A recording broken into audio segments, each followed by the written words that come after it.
Yeah, baby. We're right. Okay, Baby. we're recording, lads. Oh, I see. Yes. So, hiya, Oh, and welcome to the Scotland Lad Show. And hiya to you as well, lads. and I to you, Baba. Keeping out of trouble, hiya. Yeah, keeping my nose clean. Do you know what I mean? Yeah, Staying off the radar. yeah, because you know I worry. With And also, so how's your headache? Because I understand you had a headache before. I did had a real miserable little headache going on there for a minute, and I was sent on an errand to home base, and I was walking around home base with a furrowed brow. And I got back home, banged an energy drink down me and a slice of cake, and I'm well away. So, back to good old classic Loz. Brilliant. I mean, my method of resolution would probably be different to that. I think that would just exacerbate the issue for me. But anyway, I'm glad. I mean, because I can understand a headache after talking to me. So Yeah, let's just monitor the situation, shall we? indeed. I'm a delicate flower. So, I mean, this is an epic one today, Loz, isn't it? We've spent many hours now discussing what we believe to be the greatest movies of all time. So, some 7 hours, in fact. And we've reached the summit, as I think you fittingly said at the end of the last one. Indeed. And so I guess we wanted to round off film with what I'm sure will end up being a feature-length special here, because we're doing our top three ever. I mean, ever. Oh, yeah. And so, I mean, the last two podcasts, those were some of the longest, and we only covered two in each of those. Particularly, I think the last one, where I had a lot to say about 5 and 4. That must have given you a headache. So we've got. Well, I mean, sorry, go on. We have done some supreme waffling on this little escapade that we've gone off on. What film am I doing here, Loz? We must have waffles. We must all have waffles. The Lady Killers. Oh yeah. So yeah, plenty of quality waffle. And I think we've got our work cut out here to keep this feature length, I'd say, because I need to mention my favourite scene of all time at the end. And I suspect I'll actually end up talking longer about that than I will any of the top three films. I don't know. I've just got that feeling. I have a feeling that that's going to be the case. So you got a feeling. And without further ado, well, let's get the jingle out of the way and get stuck into this, shall we? And it. Actually, Loz, before we do get into, I suppose it'd be your number three, wouldn't it? It's your turn again. Oh, okay. But quickly before we do that, and do stop me if I'm taking the piss here. Can I just throw a couple more quote unquote mentions into the ring that I was reminded of this week? Ghostbusters 1 and 2, the originals, and another 90s classic, Mrs. Doubtfire. There we go. Right, okay. I just wanted to mention them because if I'd thought of them way back at the start, they would have gone into that mentions list. But right, you're going to be upset here. I've never actually seen Mrs. Doubtfire all the way through. Jesus Christ! I've obviously seen Ghostbusters. I mean, I'm not Satan, but yeah. Well, I think there's a case of saying you are Satan if you haven't watched all of Mrs. Doubtfire. Well, am I Satan? Am I not? Call me Stan. There's only one letter off in it. Either way, I genuinely hope you're ashamed of yourself. I am, but not for that. But yeah, don't get me started on the Ghostbusters remake, because everyone involved with that should be ashamed of themselves. It's got nothing to do with misogyny on my part. It was just shit. The new one with Paul Rudd looks promising. Definite cinema visit for that one, old bean. Yeah. Oh yeah. I could have my arm twisted. But anyway, I just quickly wanted to mention the original two Ghostbusters because a bit like Dumbo, if I hear the theme tune and the score for the original Ghostbusters, I am swept right back to simpler times. And Mrs. Doubtfire has just gone on with us because you haven't seen it. You absolute cretin. So please, Lars, because I am really excited to hear your top three. So over to you. Okay. Well, first and foremost, I don't think with any of the three, for you anyway, is going to be much of a surprise. Number 3 is a film that I said to myself when starting out, I didn't just want to talk about comic book films. As I mean, my taste in film is quite varied, but at the same time, there's so many of the recent sort of MCU runner films that I could talk about in glowing terms. It could well have almost been 10 of the top 20 being Marvel. And I was just like, well, it's not, even if I felt that way, it's not interesting listening. And, I just wanted to perhaps shine a diverse light across these little gems that I've picked out for you all. But this one very much definitely is because it's Avengers Endgame. Now, okay. I allowed myself Avengers Endgame coming in at number 3. And the only other one that I really mentioned from the MCU was, of course, Thor Ragnarok. Yes. Thor Ragnarok is a joy of a film, and that's why I had to put it in, because it was had revived a day of mine that was very quickly going south. But Avengers Endgame is brilliant, but I have to put the sort of the asterisk by the side of it is so brilliant because it is the culmination of 10 years of cinema. I mean, the stories of, not only just the initial core group of Avengers, but people like the Guardians of the Galaxy and Doctor Strange that have been involved sort of in later on into things.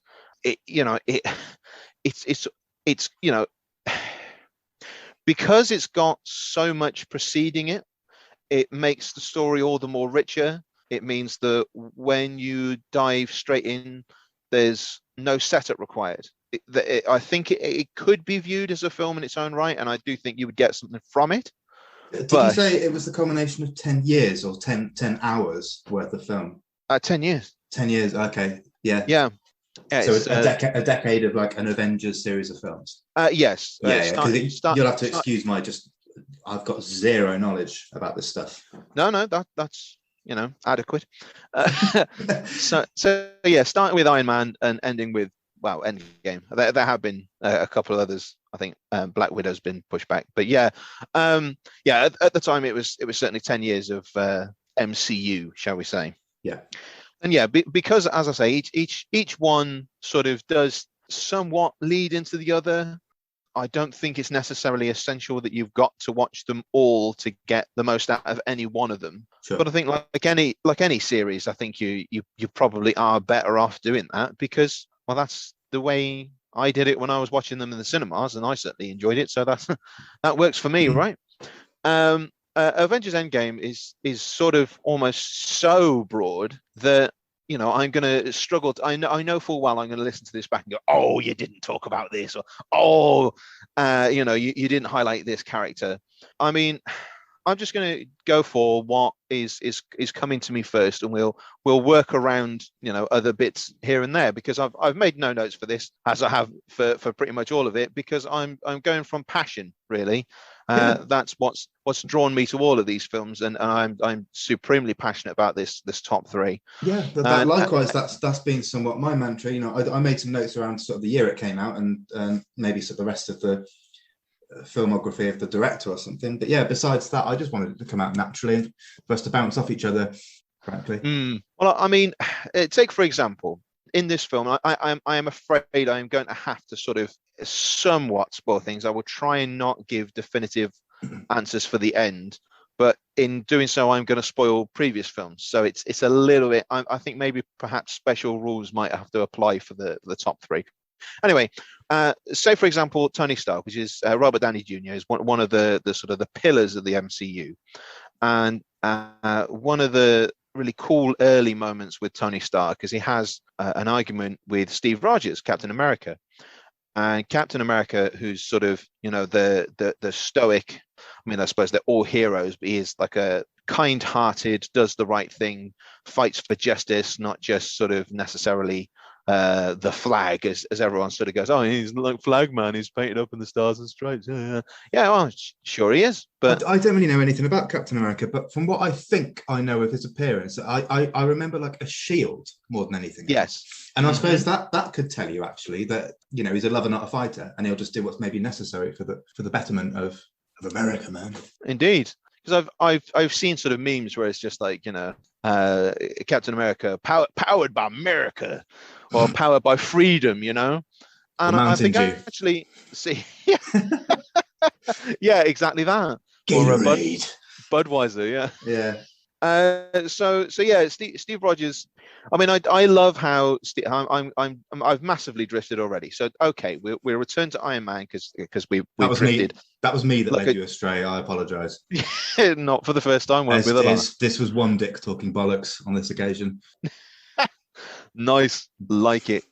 Yeah. So Tony Stark, he starts off sort of all about himself, and he realizes that he's the star of his own film that's not being filmed, if you get what I mean. His life is his own performance, and he's like a rock star, despite the fact that he's a weapons manufacturer. And he goes through this journey where he realizes not only that to work together with other people, and to trust and to care for other people, just enriches his life so much more than he ever thought possible with I mean, obviously, like material possessions and living this sort of ridiculous playboy lifestyle and all the rest of it. And he gets into an argument which I was setting up with Captain America, where with Cap being that good guy, righteous character, he'd actually shown that he was ready to sacrifice himself in his own setup film, Captain America, the First Avenger. And he says to Tony, you're not the guy to make that big play, to dive on the grenade and save the team, even if it costs you your life, sort of thing.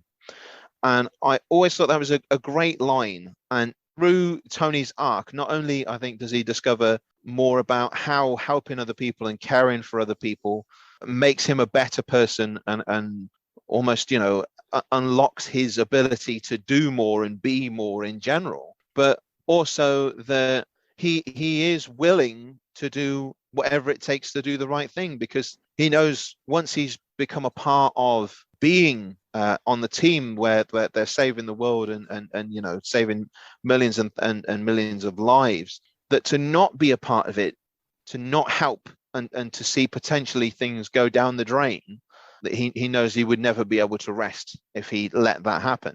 So he's always been a driven character, but now he's driven to save. In Infinity War, the visitation of Thanos is leaves the world changed forevermore, shall we say, without giving too much away. And it certainly leaves Tony Stark a changed man. He's at that point had almost perfected his Iron Man armor, and had organized a small sort of team to go after Thanos, and is quite readily beaten. And it's only through bargaining with Thanos by Doctor Strange that Tony Stark manages to walk away alive. Even so, at the start of Endgame, you find him drifting through space with Gamora, who's another character who's often been slightly misunderstood, but is sort of more on the villain side than the hero side. And the power in the ship is failing, and they're doing whatever they can to sort of occupy his mind, to take it away from the fact that, once the power's out, that's the life support gone, and Gamora is part robotic, so she can survive. But Tony Stark, that's going to be the end. And there's a really lovely bit right towards the start where you think that he's sort of almost narrating the situation, and what he's actually doing is using the last of the power in his Iron Man suit to record a goodbye message for his wife.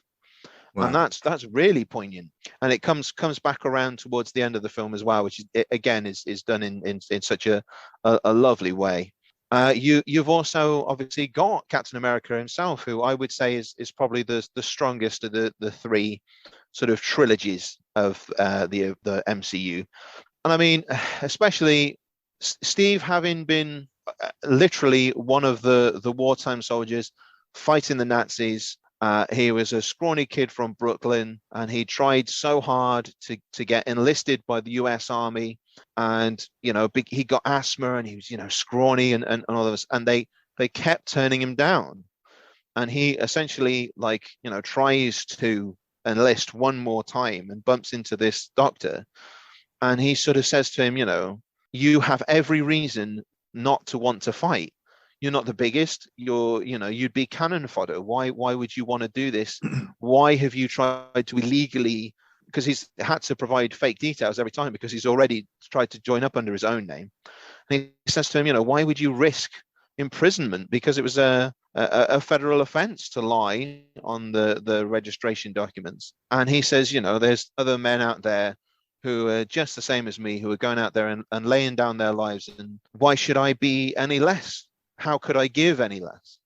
And that real, knowing that he might sort of be mown down within 30 seconds, but he wants to, give as much as anybody else. I always found that really stirring, and get sort of recruited by this scientist for the super soldier serum, the super soldier program, to basically give him a chance to be more than he could be. And there's, again, a lovely moment with the doctor where he sort of says, Steve Rogers asks him why he's been picked. Why is it him? There's been, other soldiers that are bigger, stronger, faster. And he says, I could pick the guy that the general wants him to pick for the program. And he's a jock, a typical jock. He's big, brash. He's an athlete, was the quarterback in college and all that. And he thinks he's the big man on campus, sort of thing. And Steve is still very much this scrawny little kid from Brooklyn. And he says, why me? And he says, okay, I could make him the super soldier, and we could see where that goes. But the beauty with you is you've known what it's like to be helpless, and you've still got up and readied yourself for another go, just because you refuse to sort of back down. Yeah, so the decision was, I guess, reconciling mental and physical strength and making a call based on the two being equally important, almost. Exactly. And he said, you someone like you will always respect that power, whereas he's never been in that position. And he says, I think the power would corrupt a man like that. And of course, naturally, he couldn't have been more right. Steve is almost the hero of mine. He's such a virtuous man, such a nice guy, a really good-hearted man. And I'd say don't ruin too much for me here, because actually, I would quite like to see these. I mean, the fact that the MCU it means what it does to you, that means quite a lot to me. I mean, I assume all the Avengers films are worth watching. Yeah, that was an Infinity. Oh yeah. So I mean, I'd almost like to see them all, because I think this will go on the list, obviously. But if I was to dive in at the end, I just worry that I'll be judging it more on like just how epic it is, and rather than taking the whole story into account, because of course I can't. It would be like. I don't know, my equivalent would be like maybe playing Mass Effect 3 and just not being able to connect with Commander Shepard, etc. Anyway, I don't want to take it into another thing, but I guess that would be my equivalent. If you haven't played Mass Effect 1 and 2, then how can you really engage emotionally, as much as you can or would be capable of doing so? So I think the same applies here. I would like to see all of these. Oh, definitely. And there were points where, more than points. I mean, I would probably say off the top of my head, maybe 5 times that I was sort of like openly crying, and sometimes it was joy, and sometimes it was not joy. It sounds like this has really had an emotional impact on you. It's your number 3, and this is going on the list. And maybe what we should do is, because I think we should run through this watch list in sort of maybe the order in which they appeared on these podcasts. So when we get to the end and we get to this kind of point in terms of us viewing these films, we should just sort of go through all of the Avengers films. I'd be up for that. Yeah, I think I could probably nominate sort of recommended watching that you could probably get away with sort of, I reckon maybe about 6 or 7 films and get what you need to out of Endgame. How many are there? Off the top of my head, I'm not sure, but I mean, they were releasing pretty much 2 a year for almost the whole of 10 years. So that's a churn out. Bloody hell, I didn't realize there were that many. No, we'll not. We won't put all of those on the watch list then, because that will double the watch list in one fell swoop. So, well, I was going to say, for someone who's not already the most convinced to watch them all, then it might be quite a Herculean task. I think realistically, if I can speak for a minute about the whole lot, I mean, really, even the ones I don't like, I would probably say are a 6 out of 10. Mm-hmm. I mean, there's Iron Man 2, which is fine, but it's really not. It's okay, as I say, 6 out of 10. It's just not compared to the first Iron Man, which is, if you ever needed a film to get anybody you're going to dip your toe into the MCU, start with Iron Man. So if you don't like that, then really, you save yourself a lot of bother. I have seen Iron Man, actually.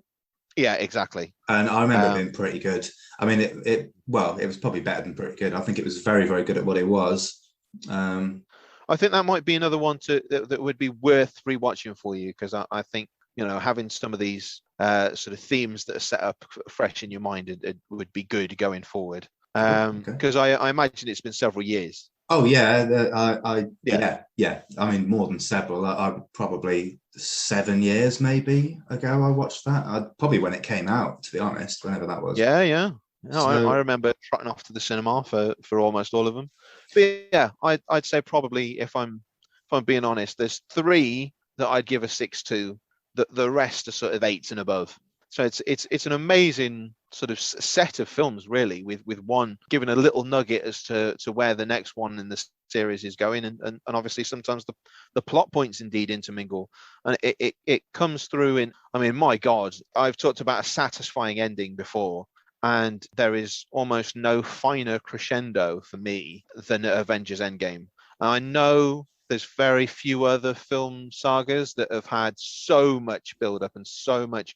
Obviously it's a blockbuster and it's got all this hype, and I know some people just hate to hop on the hype train and all the rest of it, but as a story, as a piece of cinema, is it immaculate? Does it get a little bit fuzzy with some of the time travel stuff? Yeah, I'll give you that. But I mean, once again, I find myself saying, we are dealing with characters which I engaged with, were believable. I wanted to see their stories. Even, certain journeys didn't necessarily end where I wanted them to, but I understood why things happened in the way they did, and at least sort of could respect the job that the directors had done in juggling, which is an ensemble cast almost sort of unheard of. I mean, I think there's something, I think somebody said something like at least 50 plus superheroes in the whole of this film.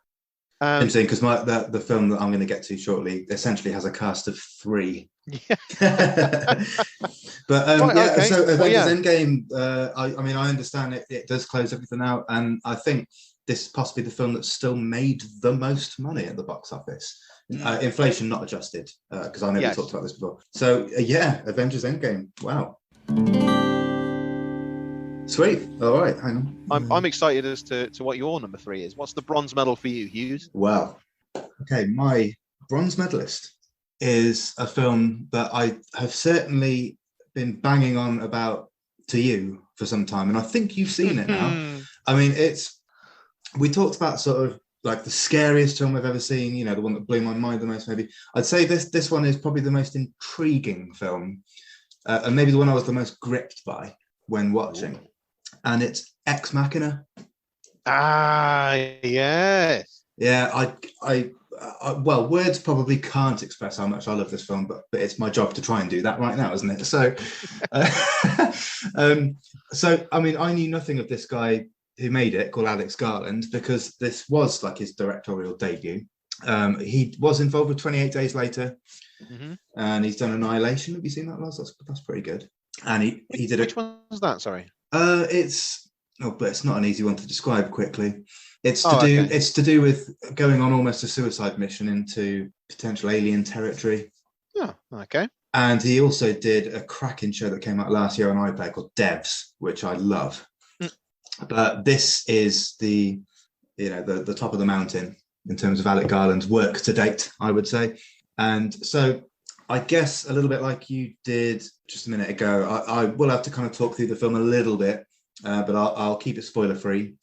Basically, Ex Machina follows a guy called Caleb, who's played by Domhnall Gleeson, who we've all seen in just about everything, to be honest.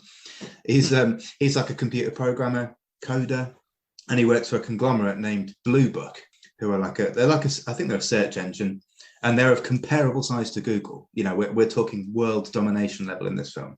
And Caleb wins a competition to go and spend some time on the luxurious estate of the company's CEO, Nathan. So obviously this guy's a big deal. He's played by Oscar Isaac in the film. And that's all that sort of Caleb knows at this point, that he's going to get together and meet him. And this obviously happens within the first 2 minutes or so, to be honest. Yep. And he sort of arrives by helicopter, and it's a ridiculous plot of land. I mean, he says something like, "Hey, how long till we get to his estate?" And the guy's like, "Oh, mate, we've been flying over it for an hour and a half." And I think it was filmed in Norway, but I'm not quite sure where it's meant to be. I don't think we're told, but it's clear that this is like just an incredible and quite reclusive estate as well. Mm. And so he gets dropped off, and he's told to like follow the river, and eventually he finds his way to this house. But I mean, I call it a house because obviously that's where Nathan lives, but really it's probably not best described as a house. It's sort of high tech, opulent in places beyond your wildest dreams. If anyone knows the architect Frank Lloyd Wright, think of the Guggenheim Museum in New York, Loz. Do you know that? It's that orange peel type building. You know, Men in Black in the art gallery, they're running up the... Oh, yes. Yeah, yeah, okay. that's the Guggenheim. But Frank Lloyd Wright, arguably his most famous design is this place called Falling Water, which is quite possibly just the most stunning piece of architecture. And it sits amongst like the mountainous area with streams, waterfalls, this incredible natural beauty, very much like this place. It's almost like, you know, they almost carbon copied some of it, if I'm being honest. And I remember a lot of glass and a lot of sort of, you know, almost like cuboid sort of straight lines and very modern in general, sleek and clean. Yeah, and with that kind of a cold greyness to it. There's a lot of kind of rock and probably not steel, but I mean, it does suggest that something interesting is going on here, which is, and I'll get to that. So when they meet, Caleb's a little taken back because he's had to sort of wander, you know, stagger through this incredible place and just find Nathan out in the back. And, you know, he discovers this, but he's basically just a dude with an epic beard who's like taken to a punch bag to clear a massive hangover. Oh, yeah. Yeah. And Caleb's like, "Oh, was it a good party?" And Nathan looks at him like, "It's deadpan, is he like?" And just like, "What party?" Yeah. And so there's like this dawning realization of like, oh, okay, maybe this guy's a bit of a wreckhead. But anyway, they get chatting, and it's revealed that Caleb is not just here to chat and drink for a week, but rather to be the first ever person to get a preview and a chance to test out the sort of latest invention that Nathan's been working on super secretly, like beyond the non-disclosure agreement is completely discombobulating. That's a good word, isn't it? And Nathan says sort of quite explicitly, "Look, I understand you're a bit freaked out, but we're not getting a lawyer involved in this. So either you can decline and we can spend a week shooting pool, getting drunk or whatever. But in about a year's time, when you find out what you've missed out on, you will regret it for the rest of your life." And this is probably still only about 10 minutes in, but it's important to set it up this way.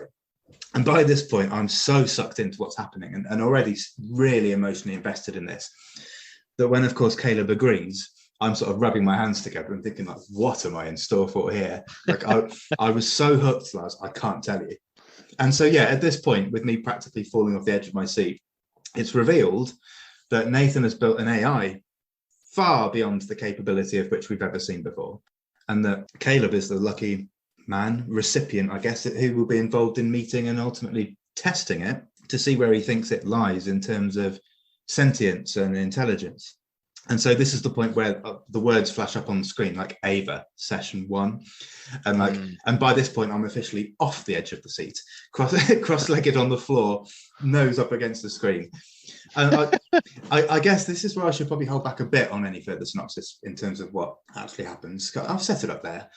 Let's just say from there, you know, mildly cryptically, but let's just say he's blown away by Ava, and she is seemingly indiscernible from human life in terms of emotion, cognitive thought. You know, we as a viewer almost immediately identify with her as a living soul. And like I said, you know, it's essentially a free-hander, this film, between Nathan, the CEO, Caleb, the guinea pig, if you like, programmer, and then Ava. And there's this incredibly fascinating psychological triangle of trust which unfolds. And we're constantly trying to evaluate ourselves, who is telling the truth, like who means what they're saying. And each character is so beautifully written by Alex Garland that we do question everything over and over again, and whose side we're on. And naturally, the discussions between Caleb and Ava are fascinating. You know, you get session 2, session 3, etc. But if anything, it's the chats between Nathan and Caleb at the end of the day, like over a beer, you know, or a meal. They're the ones I find the most gripping. There's all sorts of quotes that I just remember, you know, from having watched it so intently a good few times. I mean, there's reference to what's called the Turing test, that's basically a method of determining whether a computer is actually capable of thinking like a human being. It's like a well-known test that actually gets used, I think, or has been used.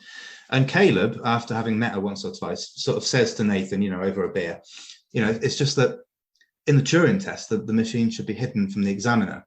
And Nathan, again, cool as you like, as is his aura, he says, no, man, we're way past that. Like, if I hid Ava from you and you could just hear her voice, she'd pass for human. The real test is to show you she's a robot and then see if you still feel she has consciousness. And then, like, later on, he asks Caleb, how do you feel about her?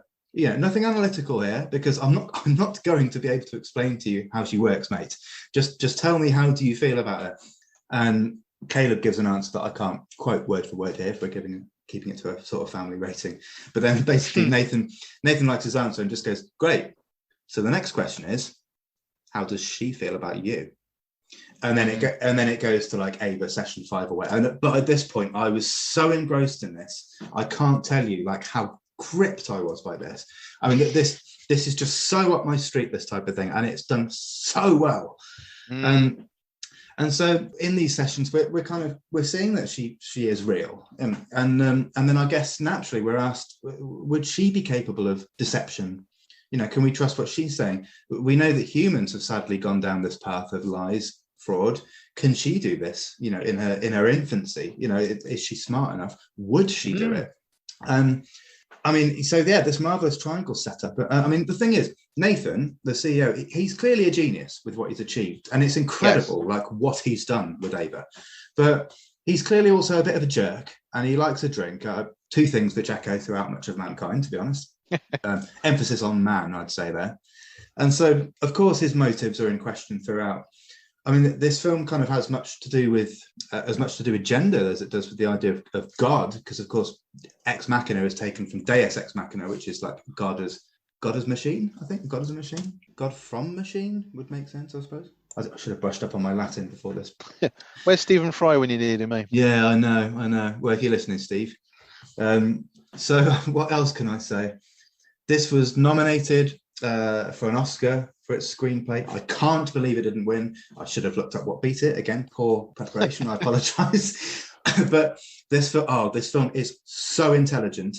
I mean, for me, Luz, this is the ultimate psychological thriller film.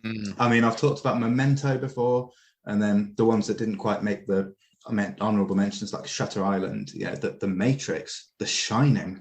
They are incredible psychological thrillers. But if they're an 8 out of 10, this is a 12. Like, it genuinely, that's how highly I rate this film.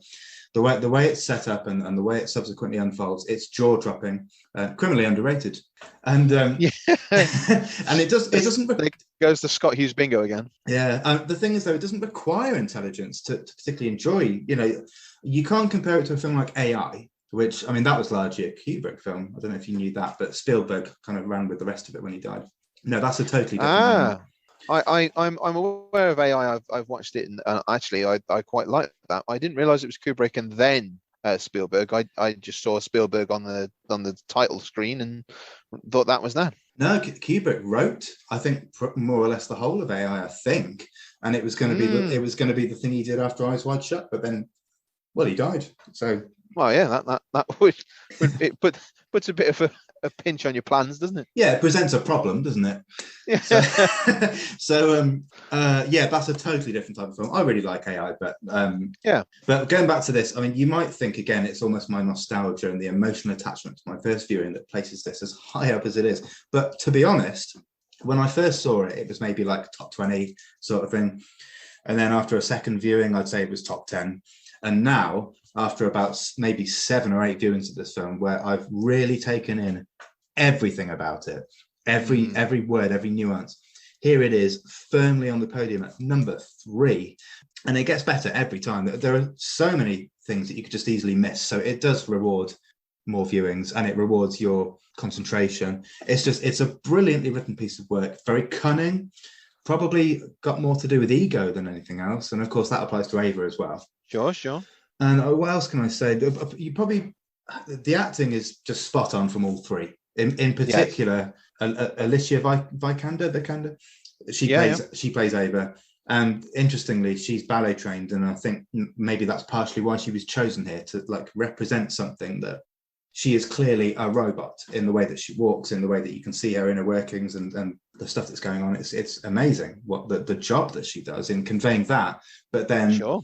with what she says, how she says it, the vibe, the aura, and the conversations that she has with Caleb, it's just, yeah, really overlooked acting performance, I think. And even if you're not into sci-fi, and this is really about sci-fi as it gets, I mean, it's still worth watching. It's a magnificent psychological thriller. There's a disco scene that is worth watching for alone, to be honest.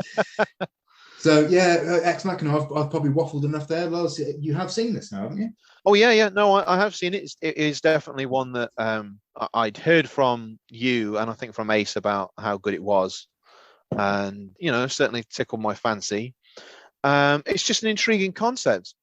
I mean, I was going to say, just going back a little bit, I remember you specifically saying to me, and I think this could probably be true for several films on your top 20. I remember you saying how much you'd fallen for Ava, and I must admit I've only watched it once, and I can agree with you there that in some ways it is almost a love story. Oh, definitely. In the her proving her humanity. It not only is it to be loved, because you could love an object in that respect, but to love and to be able to give love back. But then also that sort of, is it love? Is she sort of almost like, is she pretending to be in love? Like you say, it's one of those masterful situations full of questions. I mean, even since you started talking, I already feel a little bit ashamed that it didn't make at least the top 20, because it is really a really top tier film. But also, I was thinking about something that happened without trying to give away particular spoilers. I did think this was a really interesting moment. There's a moment where Ava does a drawing for is it Caleb, the main character? For Donald Gleason. Yeah, Caleb, yeah. She does him a drawing, and he sort of takes it away with him. And the Oscar Isaac's character, Nathan, he comes to visit and notices that he's got this drawing sort of up on his wall, and then he almost like confiscates it and sort of goes, what are you doing? This is a test. And then goes and takes it, and Caleb then watches on the screens as, oh my God, sorry, the Oscar Isaac's character, Nathan, thank you. I nearly said Beardy Man then. He goes and confronts Ava and sort of tears it up in her face and sort of walks off. And she sort of, I mean, I'm worried you're going to say too much here, but yes, and something. Oh no, else. I was gonna leave it there, but literally to set the scene for, I was thinking, isn't that interesting? Did she want him to react angrily to her giving him the picture? Did she want him to observe Nathan sort of ripping it up and feel like, oh, he shouldn't have done that, it was just a nice thing she was trying to do? Who's manipulating who? Does Nathan want Caleb to see him be angry with her, and will that affect his thinking? There's already more complications to that scene alone than I'd already anticipated, thinking of it as we were thinking now. I think that's a real illustration of the sort of film this is. Well, do you know what she says right before he rips it up in her face? She says, no. Is it weird to have created something that hates you? Yeah. And also something else really interesting happens in that scene, but I'm not talking about that. No. But there, I mean, Lars, there were like power outages that feature a bit in this film. Oh yes, it sort of is to do with that, and it's this is very cat and mouse in some ways as well. This film.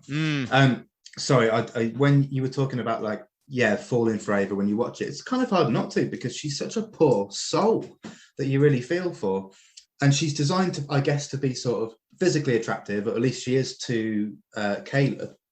And there's a point where, again, I mean, this isn't really giving anything away, but there is a point where she puts a dress and a wig on. And at this point, physically, she's a woman. Well, yeah, she's indiscernible from being human at this point, because all her inner blue lights and workings are covered up. And it's very, very interesting. Very, very, very interesting, this film. It's like I think I said at the very start, it's just the most intriguing film I've ever seen. Sure. And it's my number 3. what could possibly beat it, Lars? Well, two films apparently. Yeah, no, I think I've probably exhausted myself on that one. Yeah. No, that's fine. I've got to be conscious of time because we're heading towards a 3-hour podcast at this rate to get through this. In fact, more. So let's leave it there. Ex Machina, a stunning film. Yes. It was highly received, highly rated, I think. But then just 8-9 years later or whatever. No, it's probably less than that. It just kind of, I don't know. It's not 2014 it came out, so yeah, it is around that time almost. Yeah, it needs to be talked about again. It needs to be watched again by more people that haven't seen it, and it needs to be rewatched by the people that have because it's that good. Indeed. So yeah. I don't think I can say anymore. I feel I've probably said enough on that film. So before we get to your number 2, Lars, I am going to have to just quickly pop to the lavatory. Okay. Chip, chip, chow. Right. You were fussing your dog there, and I clicked on pause just so I don't know. I just clicked on pause, so some of that's on here now. Why not? Well, yeah, why not? Yeah, I mean, quick shout out to Molly, I suppose. I might cut that bit out. I don't know. We'll see how I'm feeling at the time. I mean, we'll have to go on.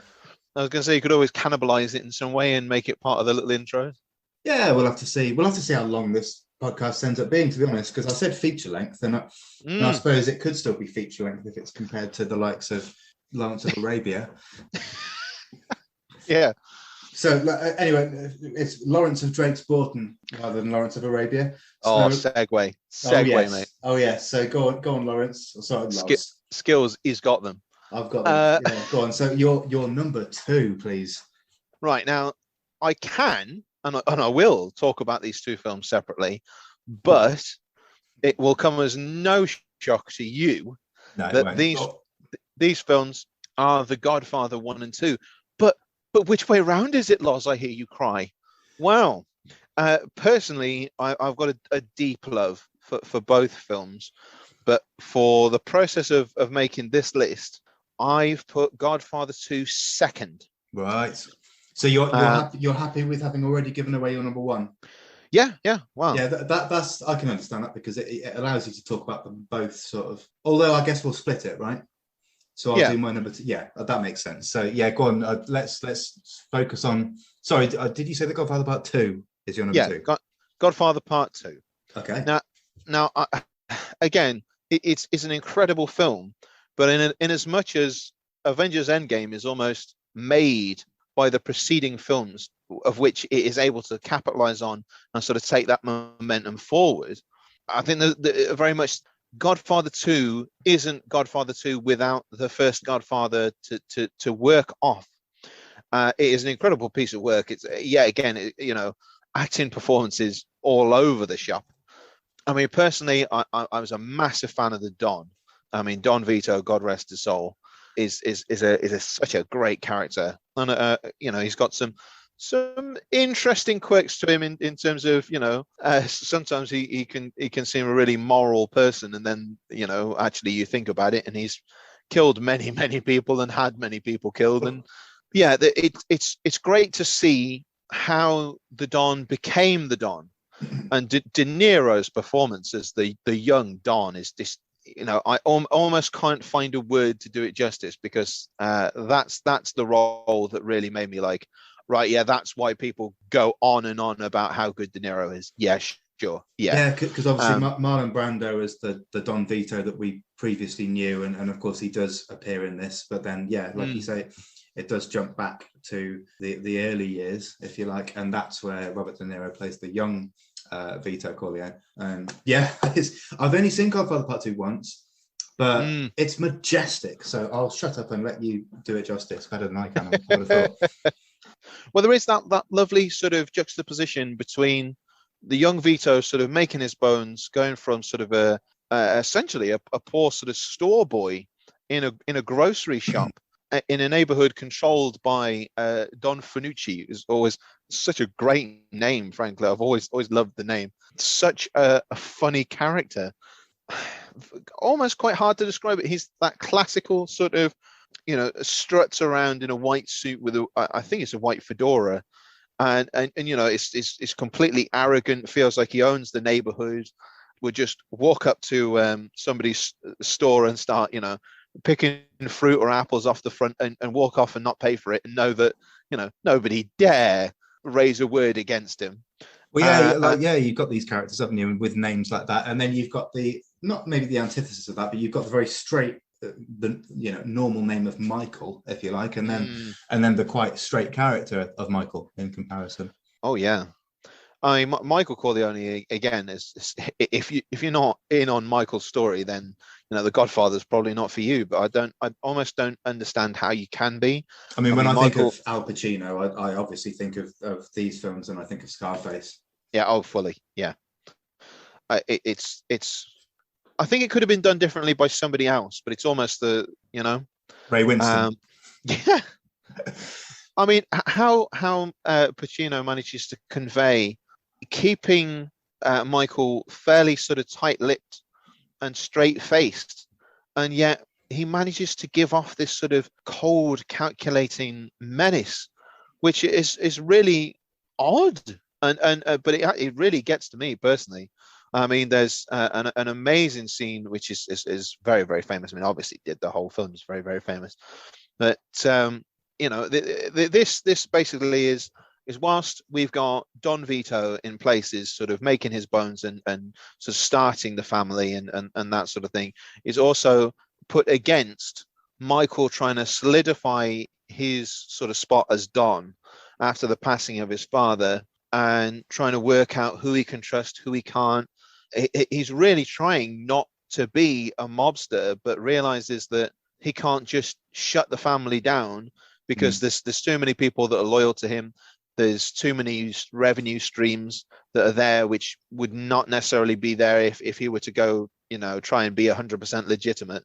And also, I think he knows as well as I think many people have at least felt at one time or another, that to be an upstanding citizen means to rely on the law to protect you. And unfortunately, the law just cannot protect you in certainly in the way that he is being used to being able to protect himself. Yeah, it's interesting because he's got these strong principles, but then he still exists outside the law, and will sort of always have to. Oh, sure. And he's as you say, a committed family man, and loves playing with his children, and loves his wife. He's not a non-compassionate man. He is a compassionate man, I should say. That's terrible grammar on my part there. No, that's fine. Not a non-compassionate man is, it should be said that way. Yeah, don't like it. But yeah, so I don't not this. This is me dragging you away from important things. So sorry. Nubbed. So you've got the two storylines sort of running alongside one another.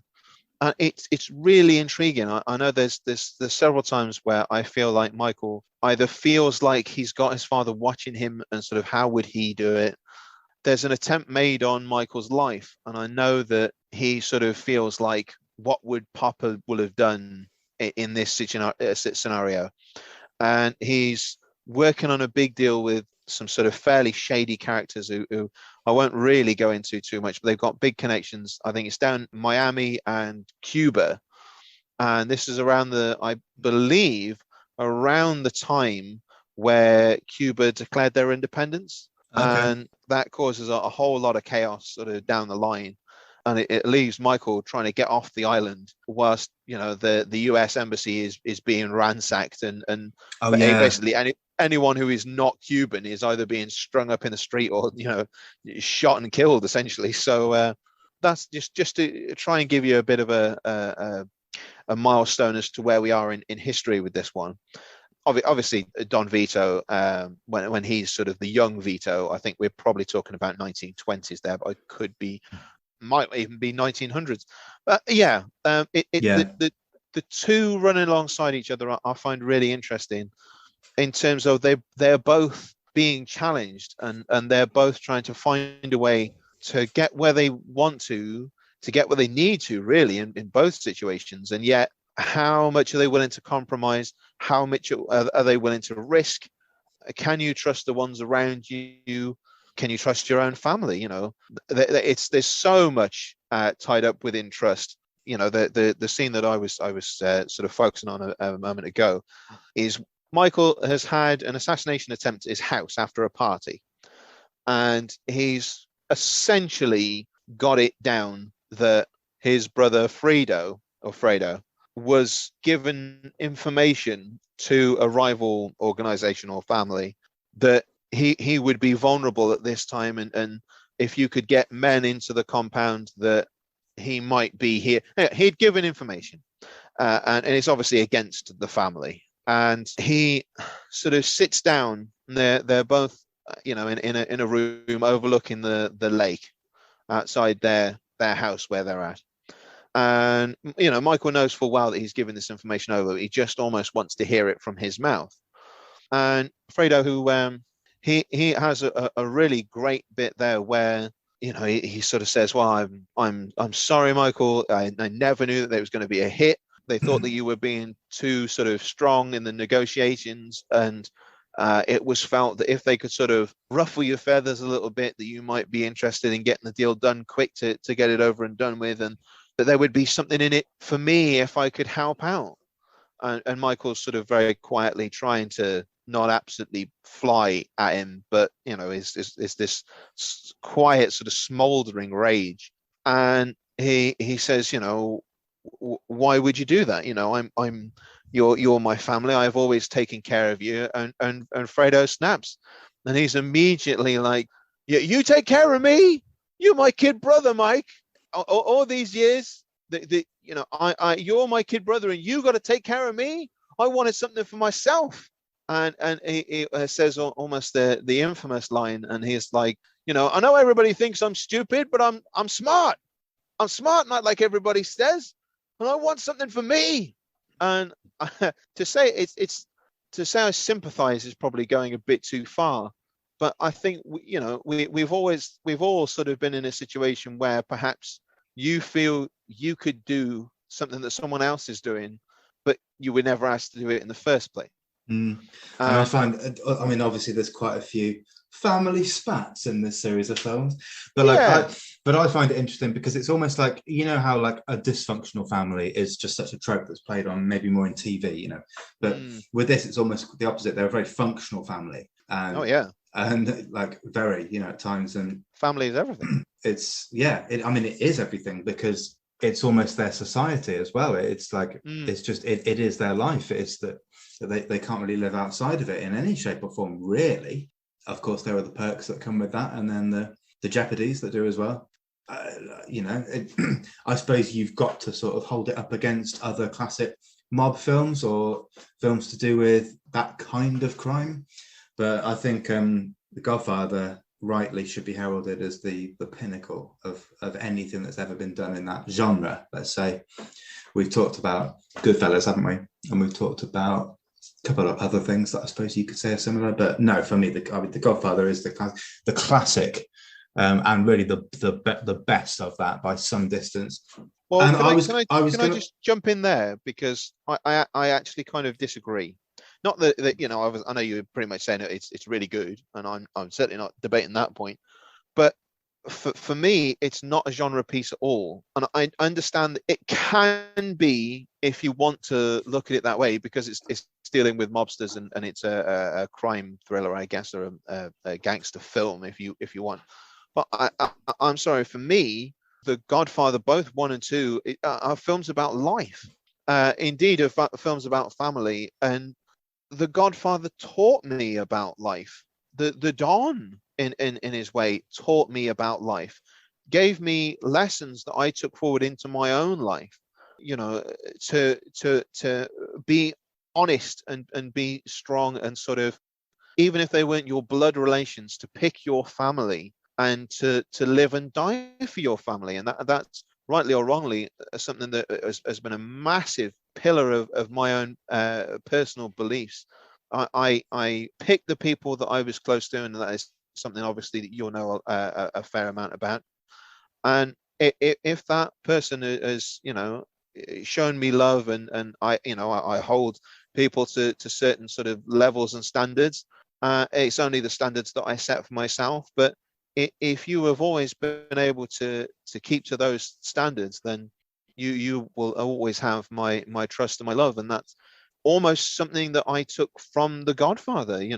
I think I sort of, I as strange as this might sound, I agree with your respectful disagreement there. I think, like, I guess what I was saying was that, like, yes, it transcends the genre, but I think it's just I guess I'm just saying it is categorized as a mob film, if you like, because I think we could go through any of these. I mean, The Lion King, that didn't even make my top 10, and you could argue with that. It transcends just like animation. That teaches you about life. It teaches you about what's important, and loyalty, and love, and family. That's a family film in that, or like a film about family, although I suppose it is also a family film. This isn't so much a family film, but it is very much a film about family. And so, I probably didn't convey my point well enough there, because you rightly made that point in turn, which absolutely, this is about so much more. And I guess I'd go back to the point I think I made when you were talking about Goodfellas, that if you're not into what you would see in the mob section or whatever, forget that. There's a reason that this film has legendary status, and it's commonly seen as one of the sequels that's better than the original. Yes, we talked about Terminator and stuff like that. This famously is the one that often gets cited as a classic example of when a sequel is actually better than the original. I think I would agree with you, Lars. I think I would just about shade the original. Both films are what I would describe as almost like a complete universe. I remember there's a bit in Family Guy where they're all sort of going to drown in a panic room, if I believe, and Peter sort of turns to the rest of the family and sort of goes, "Now we're about to die. I'm going to leave you with this one secret." And he says, "I didn't care for The Godfather," and they all lose their mind and they're just like, "What do you mean? You explain yourself." And Peter says, "It insists on itself, Lois. It insists on itself." And actually, I kind of, as someone who was a massive, massive fan, I kind of got what he meant in terms of both the first and the second. They are so sort of steeped in their own reality that, I mean, that's really what is the art of it for me. That it draws me in, that it's not just really crucial moments, but there's moments where somebody's getting a call from their girlfriend and somebody's making a stew. Yeah, and you see people just doing real people things, which seldom happens in film, but like it does add weight to a character because it makes you relate to them. It's like, well, I've made a stew before. It sounds like I'm joking there, but I'm not. The Office did this very, very well. The British Office, it just shows these situations that happen in the world. The Godfather, like you say, very, very good at doing that. It's just so real. It's so real. Right, we've got to wrap it up. I've got to almost put my foot down here. A final sentence, Lars. I don't want to press you there. You may have felt that you've said enough there, but if there is there anything you feel that you could summarize this with, close this out with? Because we both know The Godfather 2 must be watched by everyone. But sure. But go on. The only thing I would say is something I've not touched on already is in parts 1 and 2, just how beautiful the music is. And I think it's Ennio Morricone, I think so. And the music of The Godfather, in fact, the Godfather theme is just a beautiful piece of music. Yeah, I remember the music standing out, but I can't remember it off the top of my head exactly how it goes either. So that's all the more reason to watch it again, isn't it?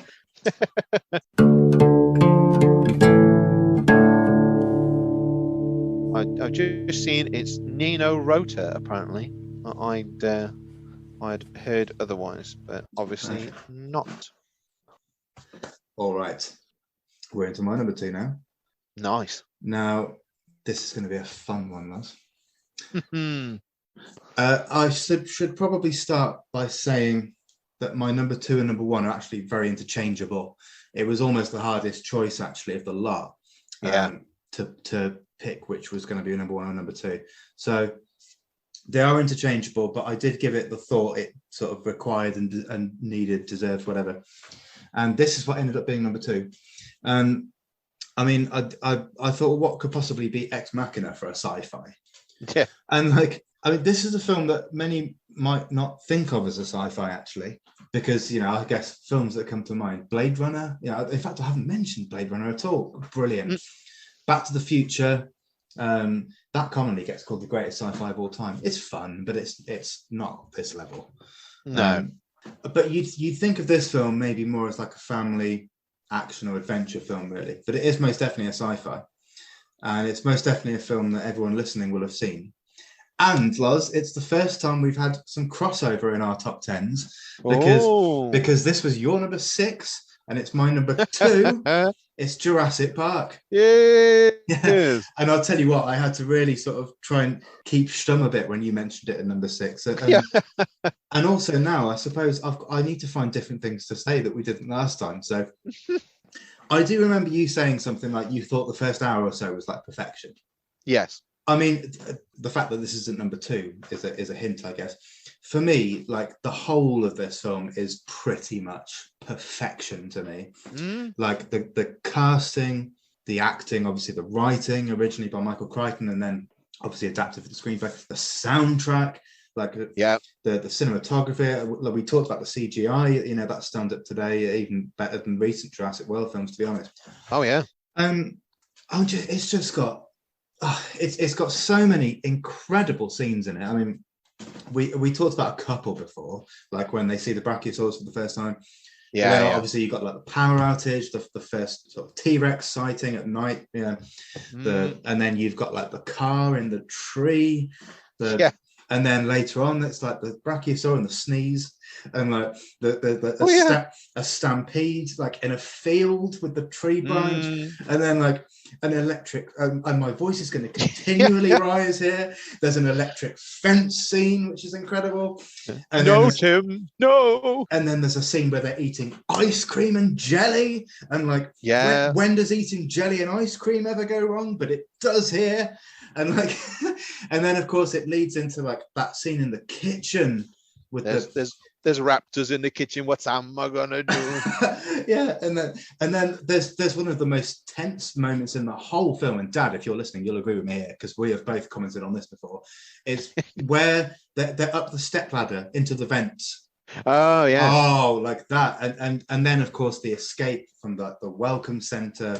And one scene I forgot actually from that, we're out of order now, is that a scene that I know you and me have discussed, Lars, and love, and it's the chap who's like, right, we're being hunted. Yeah. I've got her. And then of course the realization that he hasn't got her and that she's got him, and of course, clever girl. Yeah. So you've got all these scenes, I mean, which are about as good as it gets in terms of action and suspense and the pacing of the film. But obviously, and you can see how excited I get talking about these exciting scenes. But like during all of this, you've also got this incredible sort of pathos, like we talked about Dr. Malcolm, Jeff Goldblum's character, and he's like the voice of reason and ethics, isn't he? I mean, imagine being told as an actor you've got that part. Yeah. And then a few years later, Independence Day. It was a good decade, wasn't it, for Jeff Goldblum? I think any year is a good year for Jeff Goldblum. Perhaps this is what he's most known and loved for, this film. But possibly. You've that also and The Fly, maybe. Oh, The Fly, yeah. Oh, that's another great film. Very harrowing. Just because that's like more his film, you know what I mean? But yes, of course, he's very much known for Jurassic Park. But yeah, The Fly, that's a weird love story, isn't it? But I mean, talking of like love stories in this, right? Jurassic Park, I mean, now bringing it back on point. There obviously is a bit of a love element to this, but like one of the big, deep underlying themes of this film, which I really, really like, is parenthood. Dr. Grant, like Sam Neill's character, was always resistant to the idea of kids. I mean, do you remember at the start with the fossil site with that kid, like the raptor? Oh, yeah. The little fat kid. Yeah, he like revels in shutting this kid down, and in his fear, and you can tell he just doesn't like children. But by the end of this journey, John Hammond's grandchildren have gone on, he sort of grows to love them. And obviously that culminates in that lovely scene in the helicopter at the end. And talking to John Hammond, it's the motives are interesting with him. He's almost, I talked about Back to the Future, like Dr. Emmett Brown, there's almost like this excitement for the possibilities of this creation, and it almost lands him in trouble. That's that's kind of where I see John Hammond in a way. Yeah, there's a nice link there. Yeah, like rather than being any kind of capitalist sort of entrepreneurialism, that comes from his lawyer, which I'll sort of come back to in a minute. But like the scene at the end where he pauses just for a moment before being ushered into the helicopter. Yeah. He just takes that final look around. You really feel that. I mean, I don't think he's thinking, oh, that's my new super yacht down the pan this year. He's thinking like the dream is over. Yeah. And it's what could have been. Yeah, and it's really quite sad. And so, going back to that sort of lawyer, that chat around the table at the start. Well, I say at the start, it's probably about 20 minutes into the film, but it's when they've just arrived at Jurassic Park and they're sat discussing all this stuff for the first time. And the dynamic is fascinating because John Hammond is literally caught between what Dr. Malcolm is saying to his right and then what his lawyer is saying to his left. And you feel from there, or at least I did, I think he's kind of meant to be somewhat of an ambiguous character in that respect. And did we mention Dennis Nedry last time? We sort of did, didn't we? He's one of the ultimate villains in a way in cinema for me. He does an incredible job of just making himself thoroughly unlikable, which that is we talked about the hallmark of a good actor. That surely is one for me. And obviously another scene later, which was another scene I didn't mention actually, but where he's stuck in the mud. In more ways than one. That was one that I nearly jumped in with, and also in fairness, it's around the same time. But the virus that he sets up on the computer systems, which is like, you didn't say the magic word. Oh yeah, everyone remembers that. Like, I mean, and again, I suppose while we're talking of quotes, hold on to your butts. I mean, that's one that everyone knows, and that might be my favourite of all of them. And that brings me to the fact people forget that Samuel L. Jackson's in this movie sometimes. I mean, again, it's another quite all-star cast, isn't it? Here's something you might not know, Loz. There was a deleted scene which involved like a trip up the river in some kind of boat attraction or something. But thankfully, this actually made the light of day at Universal Studios. If anyone's been, they'll know what I mean. We're called Jurassic Park River Adventure. I've done some vlogs online of my trips to Florida, and I tried to film some of that ride, and I got spat inside my ear by whatever those spitting dinosaurs are called. The one that got Nedry. Oh yes. I got spat right in the ear by one of those, and then I got bollocked for filming. Like literally, all the music cut out, and this I just said, please no recording at this time. Please no recording at this time. And I'm like, okay, like naughty. Yeah, it is. I'll still put it in the blog. Yeah, naturally. And so anyway, Jurassic Park River Adventure is superb. It's really cool. And they're currently building a Velocicoaster next to it, which looks really cool. Okay. But what else can I say that we didn't say before? I think a lot of people prefer, say, Jaws or like Raiders of the Lost Ark or even Schindler's List. Oh, which by the way, Schindler's List was being worked on at the same time. Like, it wasn't just that they came out in the same year, 1993. Spielberg, I don't know, was actually working on both simultaneously, like often on the same day. Like he'd do a day's shoot with Jurassic Park, and then he'd go off and do Schindler's List at night. I mean, that blows my mind. Well, especially when you consider that both pieces are very much respected pieces of cinema in their own right.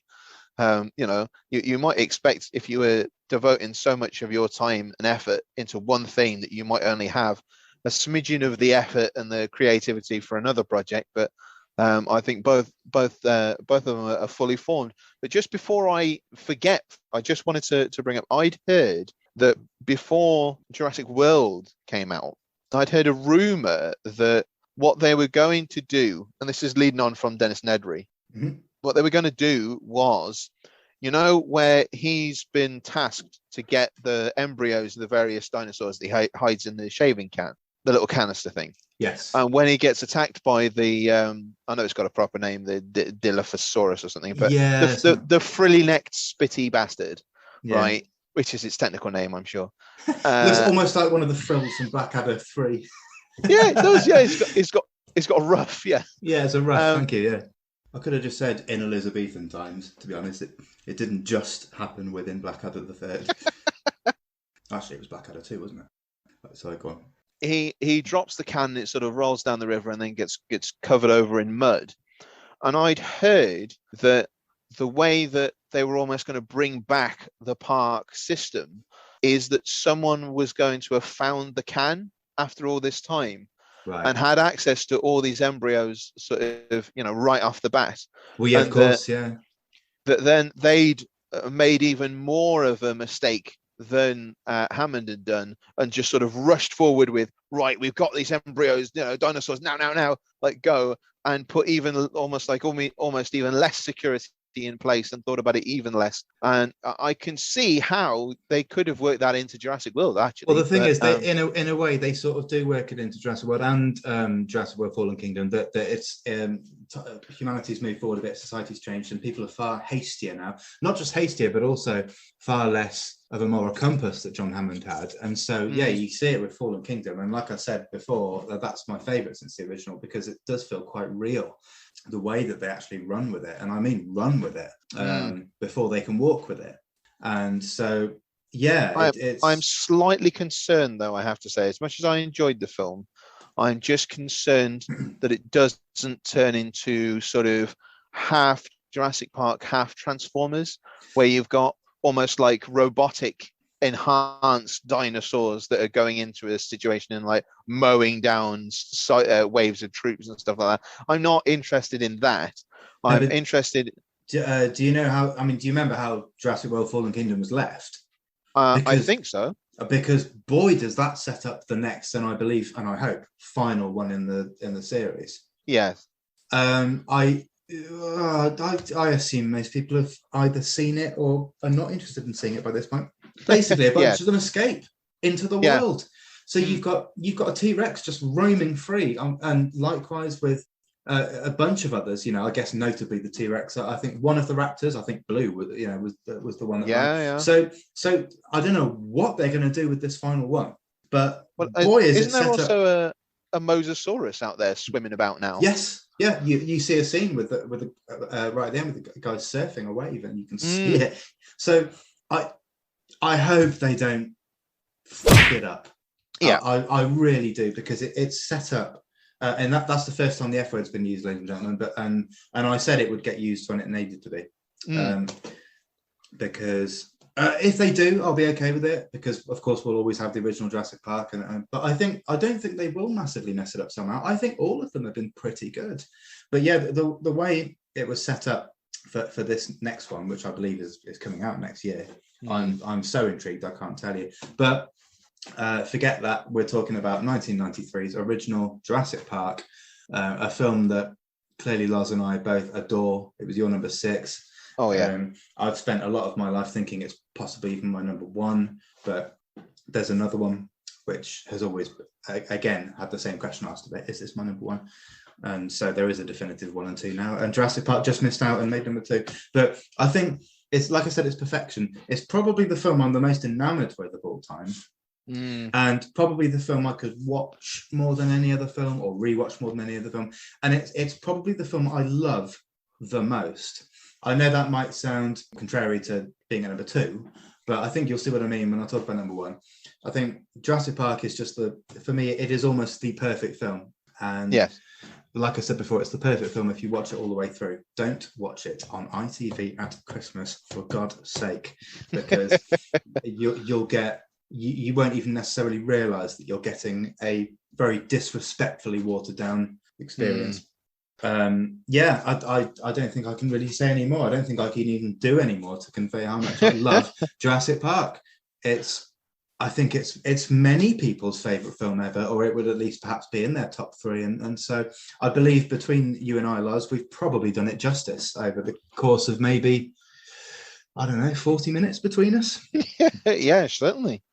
I mean, I think it's more than just sort of childhood nostalgia. There really is a lovely sort of structure to the film. It's so lovingly paced. I think the casting once again is inspired, really, and it's again here's one for my bingo card. It's such a satisfying ending. Oh yeah.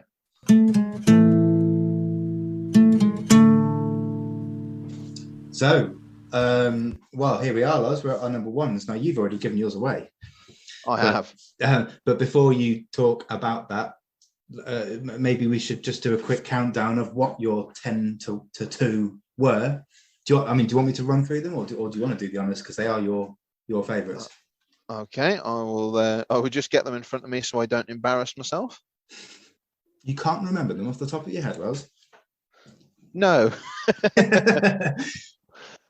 So I believe number 10 was Silence of the Lambs. Then I had The Dark Knight, Pulp Fiction, Inglourious Bastards, Jurassic Park, Hot Fuzz, Interstellar, Avengers Endgame, and Godfather 2. And now, do tell us about your number 1.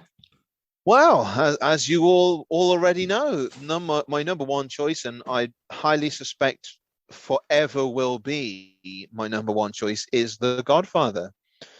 It's a film that I remember my dad sort of saying to me, "Oh yeah, watch The Godfather. I think you'll like it." And I knew nothing about it. I don't think even at that age, I don't think I'd even seen another mobster film to compare it to. And there are points in it where I think as a younger man, it might have almost been a risk, because it's with especially the start of the film is so immersive, and it's certainly not, to grip a younger audience. You're always told that you need sort of fast-paced action and bright colors and all the rest of it.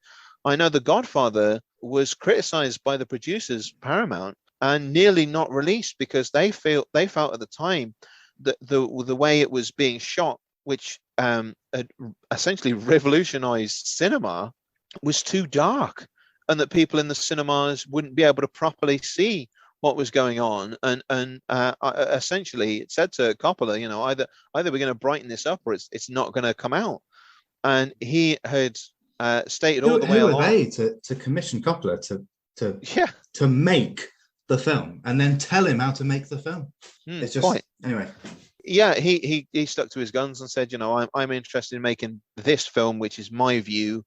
And, if you're not interested, then, it doesn't have to come out. And I think they realized that, some money was better than no money.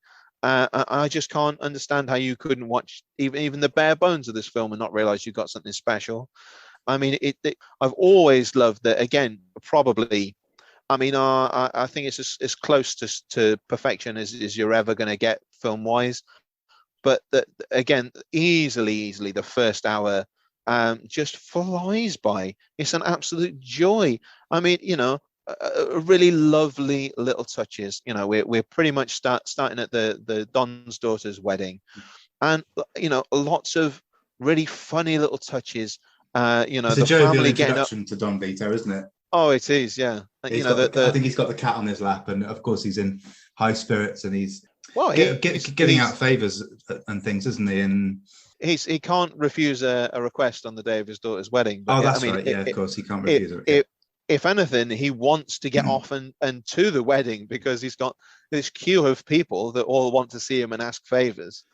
And I suppose actually, in fairness, the start to the film, where the Undertaker comes and requests that revenge essentially for his daughter who'd been beaten and raped by these two lads who he'd taken to court, and they got suspended sentences and walked away. And he then sort of comes to Don Vito and asks for justice, and Don Vito sort of almost like chastises him and says, why did you go to the police? I'm your godfather. I'm your protector. Why did you not come to me? Please just help me out and do as I say. And of course, he's a traumatized father, and he's just tried to do what he felt was right for his children.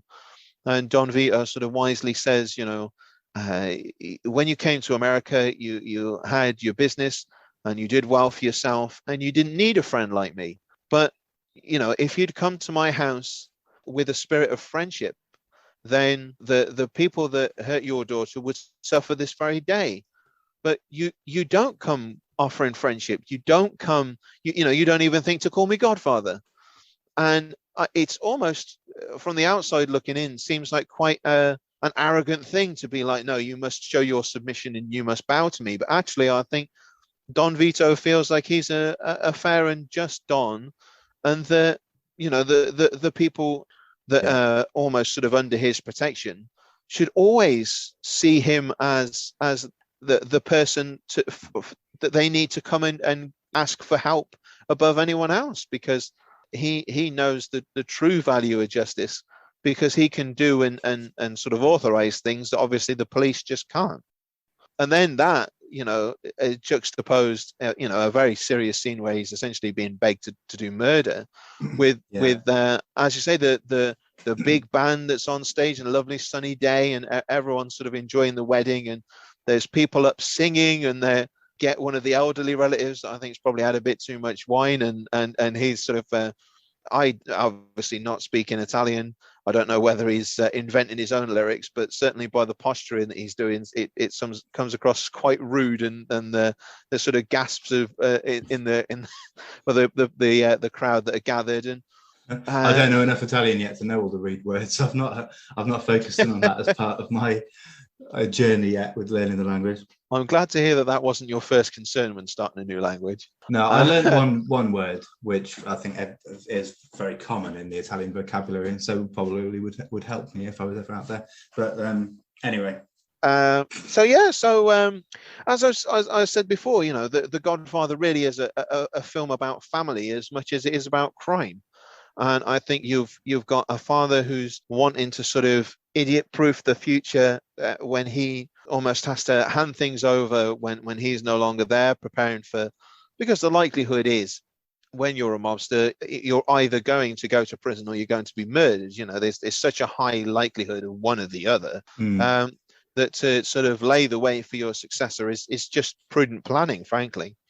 And really indoctrinating him into this is Michael, indoctrinating him into the backstabbing world and the sort of the politics and who will do what, and watch for so and so, because you'll and things like you'll be asked to go somewhere by a good friend of yours.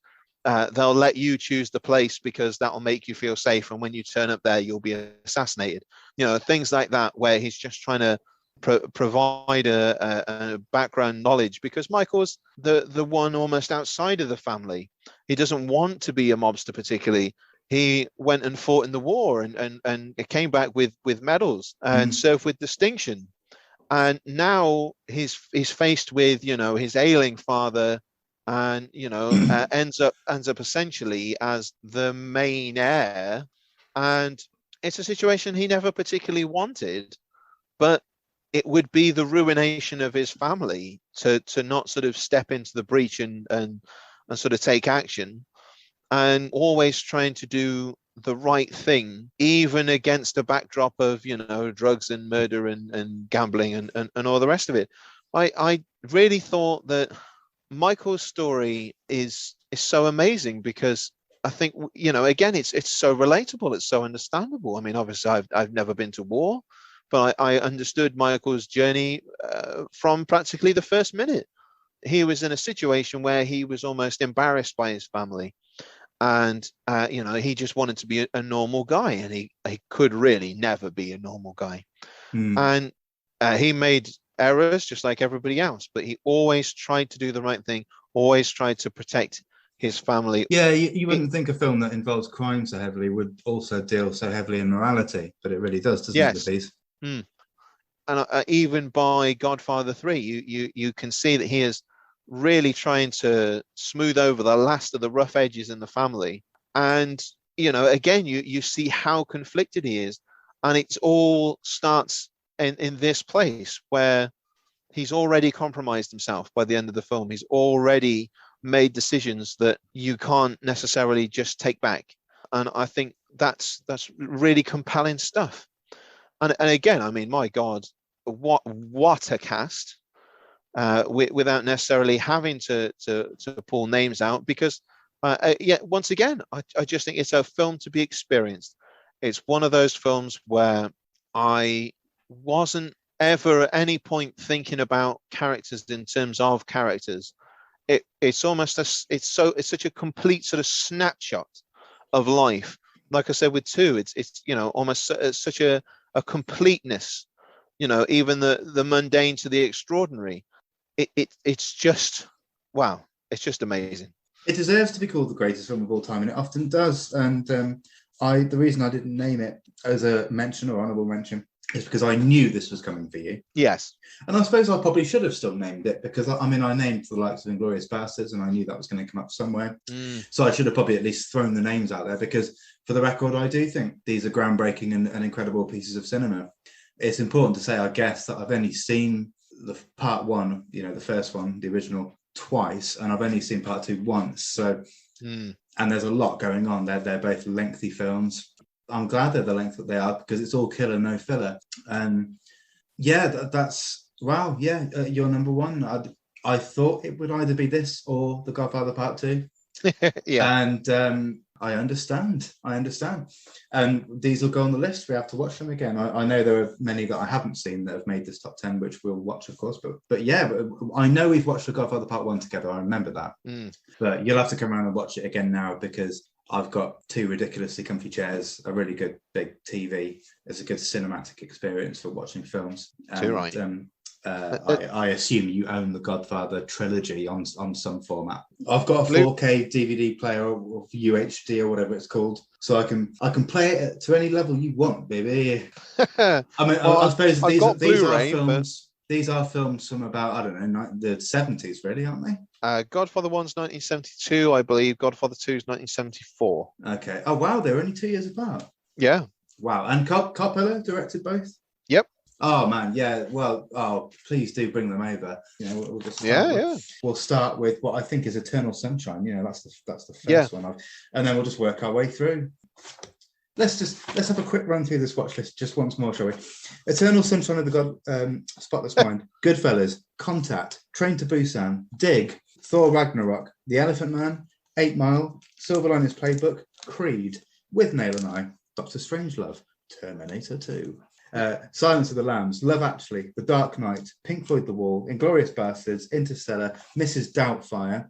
And then I suppose you've got, I think The Exorcist we should watch again, to be honest. I think Ex Machina we should watch together. Avengers Endgame, but then we're talking, much more than Endgame, but virtually the whole of the Avengers series, I guess, or the ones that you recommend. And we probably don't need to watch Jurassic Park together, let's face it. But, no.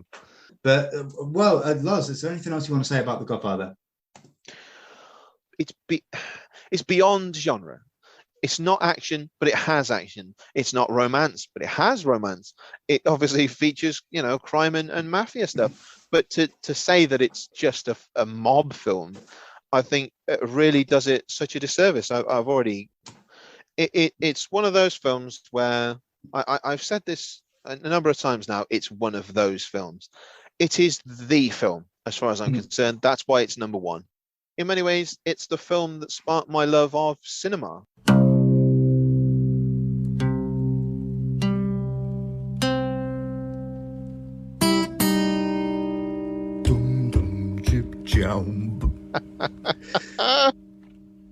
I apologise, Loz, if I jumped in with your last sentence, but it just felt like a good segue, because you said it was the film that really made you appreciate cinema and just the craft of filmmaking. Yes.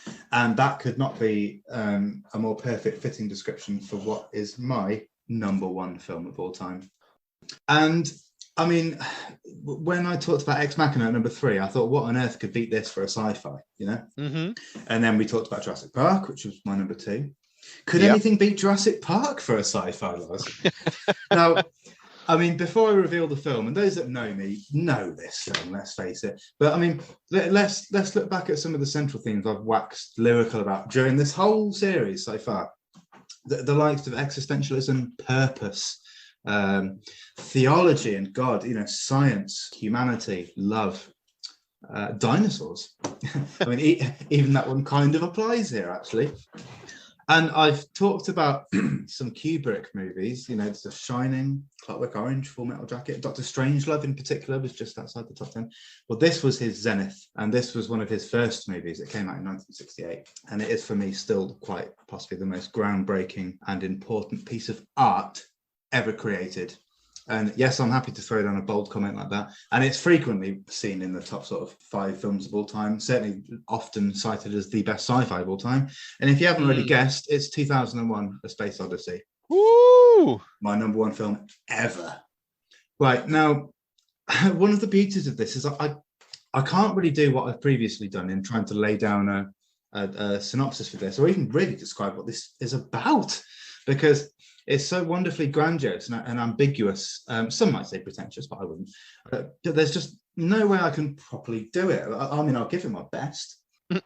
In short, it kind of follows the evolution of mankind, really, through sort of 3 or 4 distinct stages, each of which are kind of transitioned or heralded with an important discovery, some form of kind of evolution as a species, and then the appearance of this like towering black monolith, which is quite a well-known image, associated with the film. And I suppose I don't want to go into too much detail in any of the stages, but I mean, the first into the second is cut with arguably the most famous transition edit in film history. Like, we've all seen it, with the bone that's tossed up in the air and it becomes a satellite in space.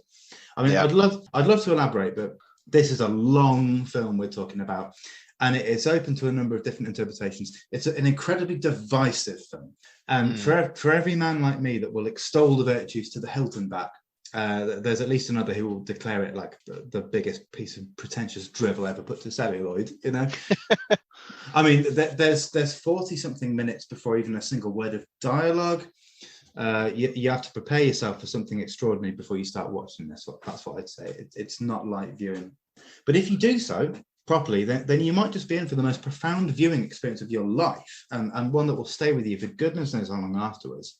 And so, yeah, like I say, most people probably know it starts with kind of us as simians, and then kind of develops into humanity as we know today. Then there's the discovery of another monolith in space, and this kind of pushes us further into the realms of further evolution. And this is largely where the film is set in this particular phase. Whether you realize it or not, you've seen this, influenced other things or parodied time and time again down the years. I mean, once again, The Simpsons did it. There was a Treehouse of Horror with Pierce Brosnan, if you remember, and he plays a version of the HAL 9000 in this one, which we're all aware of the image of HAL, with its pulsating red light and its monotone red voice, which utters arguably the most famous words in the film of, "I'm sorry, Dave, I'm afraid I can't do that." So again, if you didn't already know that, that's another piece of pub trivia for you. You now know what that quote is associated with. And I've given you some good pub trivia. I mean, please do feel free to leave a hearty donation at the end of this podcast for some of these. But so I guess in the main section of this, it touches on a lot of themes I mentioned with Ex Machina, which is that if we're evolving technology-wise into a place where we can actually create true artificial intelligence, where does that leave us as a species, and what does it mean for the future of Earth and indeed the universe? And the final act, if you will, is probably the one that's most open to interpretation, and certainly the most discussed, I would say. And the transition into this, again, features one of the most famous passages in a film ever, which is that the Stargate, the color sequence. And I still don't quite know how they did that. And again, we talked about Kubrick with Dr. Strangelove, which was the film that preceded this, I believe. This came out in 1968. So, I mean, it is, as of this moment, I think it's 53 years old, is it? Or it's 50 plus years old. And again, it's visual stand-up today. We talked about Jurassic Park in 1993. Well, how about this? 1968. Yeah. And like I said, I think Jurassic Park will forever remain my most rewatchable of all time. And I think Ex Machina more so probably too. But this is a different experience. This is a spiritual experience, and it's one that many others will have at the top of their list. It's frequently up there with the likes of Star Wars and The Godfather and Citizen Kane and Vertigo as the greatest film of any kind of all time, and deservedly so. It gripped me. It gripped me when I first watched it at a fairly young age because of everything I've mentioned up until now, I suppose, and that just it really got me engrossed in what cinema is capable of, and just transcending, the idea of just sitting and it wasn't just sitting and watching something, you know what I mean? It was so much more than that. I mean, and the thing is, right, Roger Ebert, him, the critic. Oh yeah, the film critic, yeah. Yeah, I mean, he said that the genius is not in how much Stanley Kubrick does in this film, but how little. And there are all sorts of theories about what the ending means, and I don't want to go into that really. And I think now in later years, if I rewatch it, and it's not a film I need to rewatch much. It's like I could be satisfied with this film for about 5 years. I think we've established I'm kind of fascinated by theology and the idea that there's so much more in the universe than we know, and indeed a higher power of some kind. The idea of what God really is. I do believe in God in that respect. I believe in a higher plane of intelligence, like force of love and light. And so this idea of not just evolution, but spiritual ascension in this film. And if you're in any way interested in philosophy and the universe and just life in general, and you haven't seen this, then hopefully you know what to do, because I don't know what more I could say about it, really. I feel like it's probably one of the ones I've talked the least about, but it's because I almost don't know what to say about this film. It's such an experience. And like I say, with that, it's a divisive one. For every one of me that says you've got to watch this, it's the greatest piece of cinema in history, there will be, at least one other person who will say, oh, don't bother with that. Like, what a waste of 3 hours. and so, that's one of the things that makes art true art. Sure.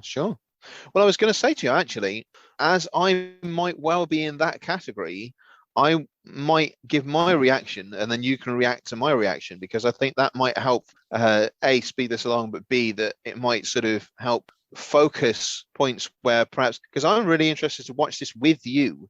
I obviously very much respect your opinion, but there's a very strong reason for me that it's not in the top 20. Now, Is it the ending? No, not particularly. Okay, no, sorry, go on. It's not a bad guess, though. I like your thinking. So, yeah, basically, I do wonder whether having bought it on the back of you saying this is the best film of all time might have potentially set it up for a fall. Mm-hmm. But I sat down wanting to enjoy it, expecting a religious experience.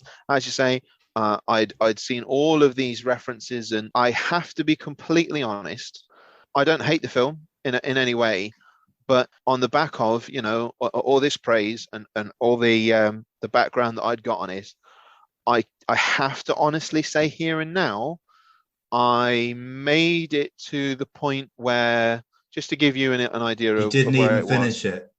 No, I got to the point where they reached the second monolith that they'd found, and they're in my copy. That was as far as you got. Yeah, and so they find the second monolith on Mars, I believe it is. In my copy, there's an intermission break. So I wasn't listening. So I didn't hear the last. I was just checking how many shotgun shells I've still got. Yeah, well, don't hunt what you can't kill. So yeah, there's an intermission break, and I actually stopped and thought about it for a minute, and I genuinely felt I'll rewatch this another time. But yeah, as I say, genuinely not trying to piss on your chips, lad. But I can't say I'm surprised by your reaction, and it's I did kind of expect, and I know you'll not think that this is any sort of prejudice maybe against your intelligence, because that's not the case, but I did think you'd fall into that camp that just weren't sufficiently absorbed to just sit through the length of it. And much like The Godfather, it's about the same length, I believe, 3 hours maybe, and with many quiet passages where not a great deal seemingly happens.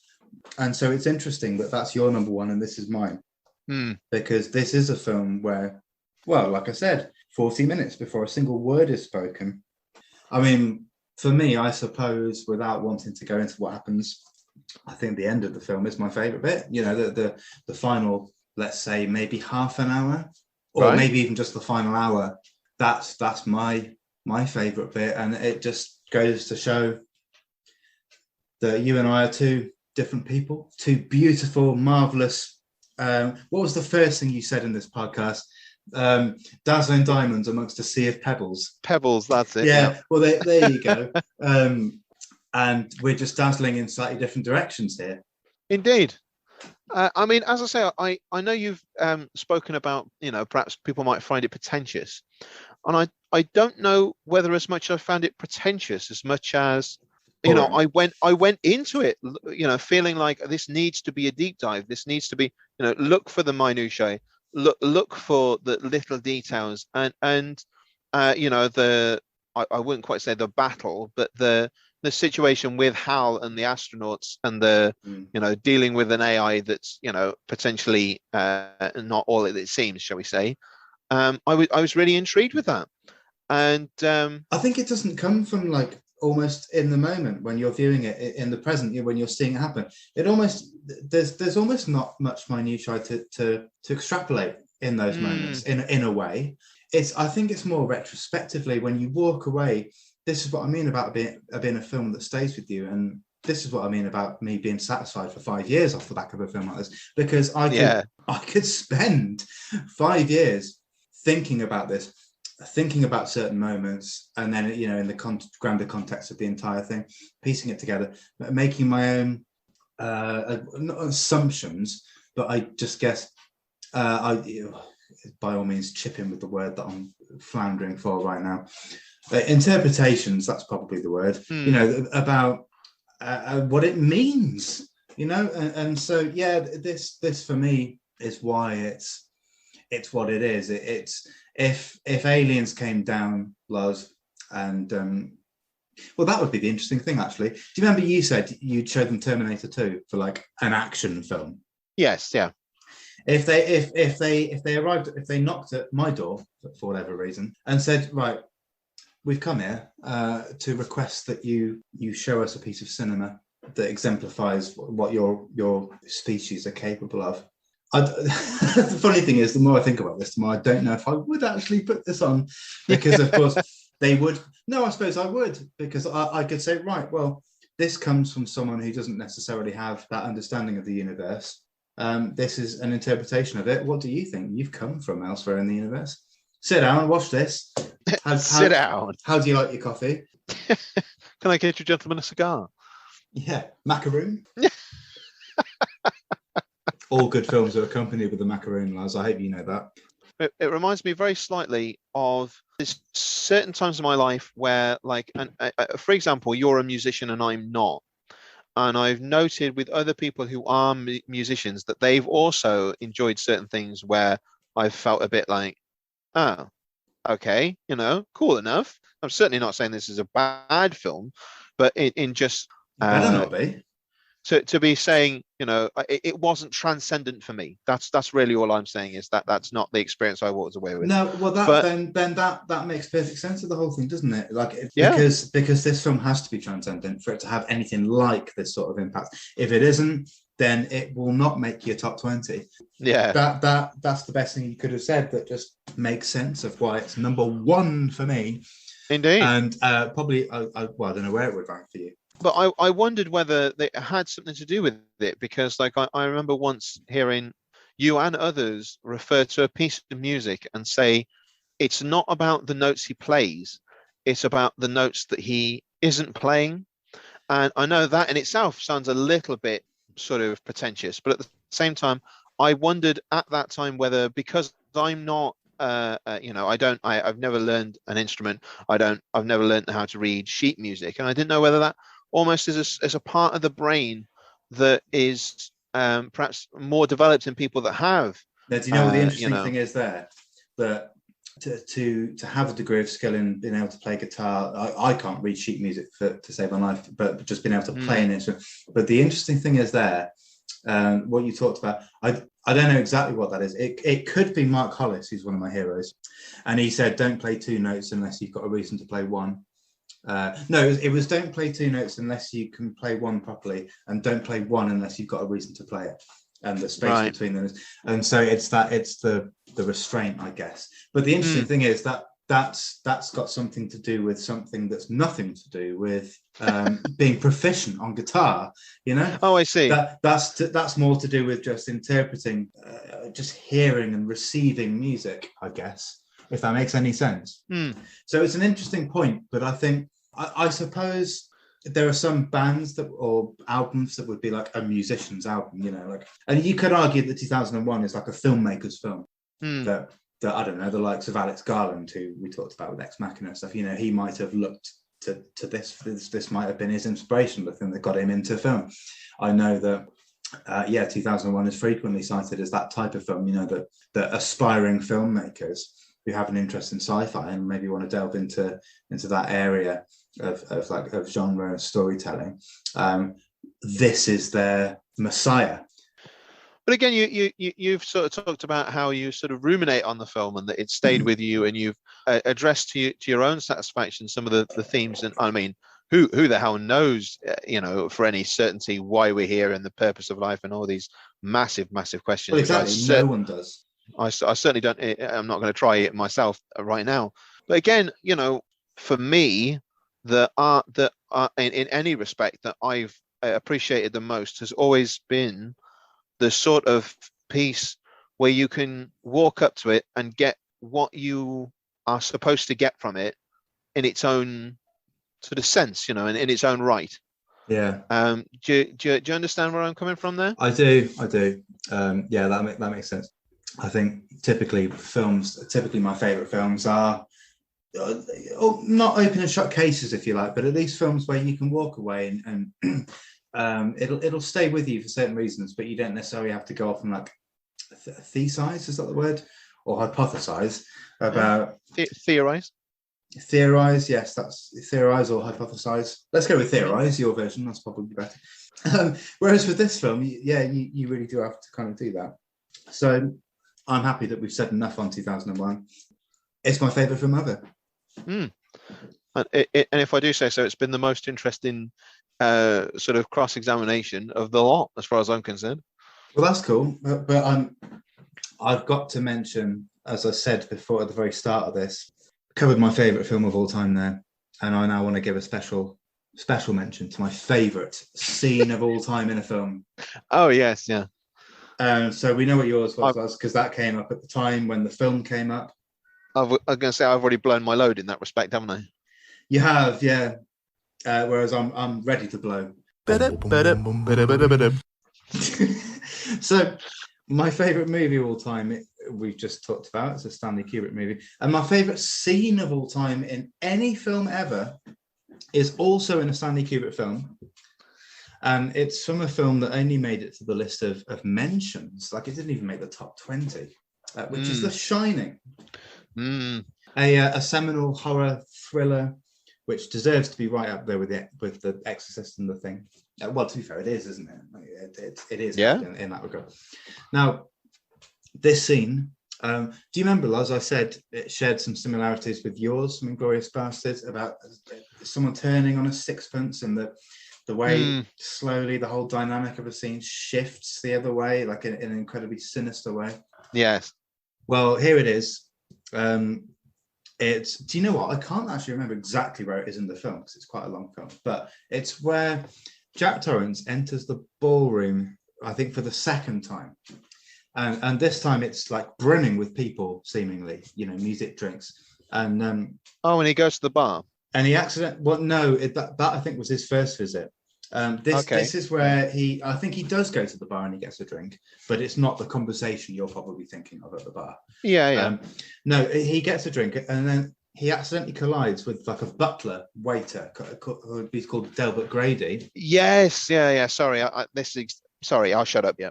And so he's sort of frightfully jovial and Jeeves like, and he takes Jack Torrance to the bathroom to try and get like the stains out of his jacket, because some, I don't know, Baileys or shot cocktails have gone up flying in this little collision. And so it's there where this scene plays out that I'm talking about. Visually, it's in a very striking looking bathroom. It's like a piercing royal red sort of color. Yes. Basically, Jack Torrance, which is played by Jack Nicholson, if you didn't know, and Delbert Grady have like a bit of a chat whilst he's trying to just sort his jacket out. And so, yeah, again, I'll say it again, much like your scene, Lars, it starts off very jovial between the two of them. And Jack Torrance is very much kind of leading the conversation and almost holds the power, if you like, between the two of them. When he recognizes the name Grady, he proceeds to sort of gently inquire as to whether he's the man he thinks he is based on his name. And things start to get a little more sinister as Jack kind of presses a bit further and says, like, "You were the caretaker here. I saw your picture in the papers." you chopped your wife and kids into little pieces, and then you blew your brains out. And then there's this wonderful pause. As that there are many wonderful pauses in this conversation. There's a lot of that. And Grady, I couldn't do it justice, but basically Grady just, after this long pause, says, I'm sorry to differ with you, sir, but you are the caretaker. You've always been the caretaker. And it's at this point that things kind of start to turn a bit. Yes. And he slowly turns from like genial, and the dynamic shifts. And for the first time, you get a close up on Delbert Grady's face. And he sort of starts to talk about Jack Torrance's family. And he's no longer leaning back at this point and away from him. And so, yeah, it turns like that. And you just really wouldn't see it coming. And you get shivers at this point, or at least I do, as he says what he does next. And I probably haven't got time to go through that, and nor could I do it justice, frankly. But the actor's name who plays Delbert Grady, he's called Philip Stone. And he should have won a myriad of awards for this scene, because he just steals the show. And everyone talks about Jack Nicholson's performance as Jack Torrance in the film. Yeah. And he is great elsewhere in the film, I would say. But if anything, in this scene, he's quite awkward and almost unnatural with his facial movements. Whereas Philip Stone, he is mesmerizing. And I mean mesmerizing. He barely moves throughout the whole scene. I don't think he even blinks. But his presence. Jack Nicholson must have been in total awe of just being face to face with it. And I genuinely think resorted to almost trying to act him, which he just wasn't going to be able to do, quite frankly. And so, yeah, Delbert Grady carries on with what he's saying. And then, of course, there's use of the word corrected, which sends shivers up me again. I took it to be, it was almost like the final breaking point of the actual Jack Torrance into becoming completely enthralled under the spell of the Overlook Hotel.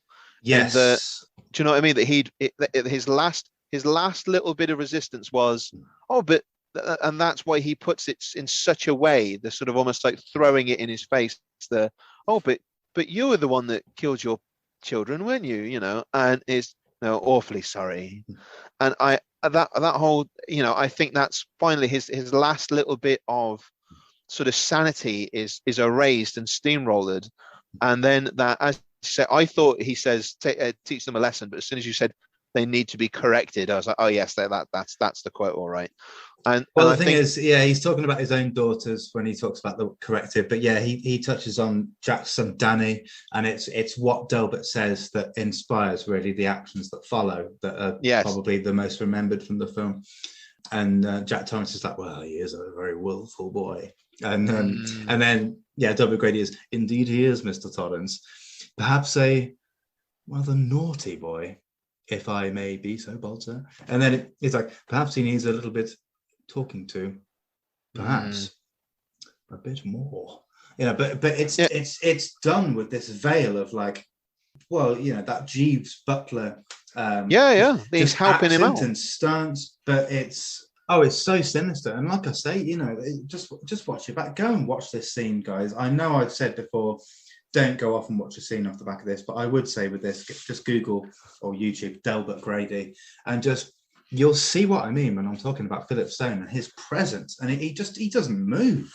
But I think to be fair, I have to feel like I feel like I need to jump in, because I do think actually it's a bit of a crime to watch it, because I remember listening to Mark Kermode, who was talking about it, and in this scene in particular, and it was whilst I was in a period of my life where I was doing delivery driving, and I stopped in a lay-by to watch this scene in particular, just to sort of refresh myself exactly what we were talking about, and the actual, to watch it, to have it fresh in my mind. And I immediately felt at the time that I'd shortchanged myself a little bit. And I think that it's also the actions, the leading up to and the actions thereafter, like you say, that really, really give the full gravitas to the scene, and therefore I think you're most definitely better off watching the full thing, because The Shining is a work of art in itself. It is. I think the only reason I suggested, contrary to what I previously had, is that The Shining is unanimously a very confusing film. And so I think to take this out of context doesn't do any damage, because it's an especially confusing film within a confusing scene within the context of the rest of the film anyway. I think that the Jack Torrance is a character, of course, you get to know him in the build up to this scene, whereas this is the first time you really meet Delbert Grady. And yes.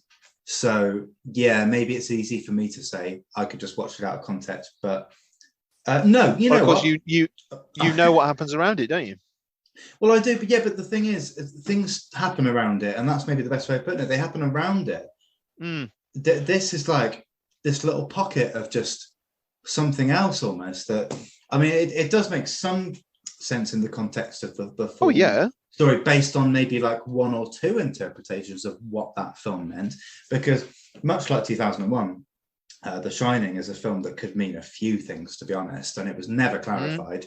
And so you can decide what your interpretation is, and I guess one of those interpretations would make this scene work within the context of the film. But I'm going to stand by what I said. Actually, the weird thing is, of all the scenes I've mentioned in any film, I would actually say this is the one where you could just go off and YouTube it, provided there's one in good quality, and just watch it on its own and kind of get what I mean. And then you could go off and watch the film and not have it in any way ruined by the inclusion of this scene. Far from it, because you'd see the scene again. you'd see the greatest scene ever for a second time.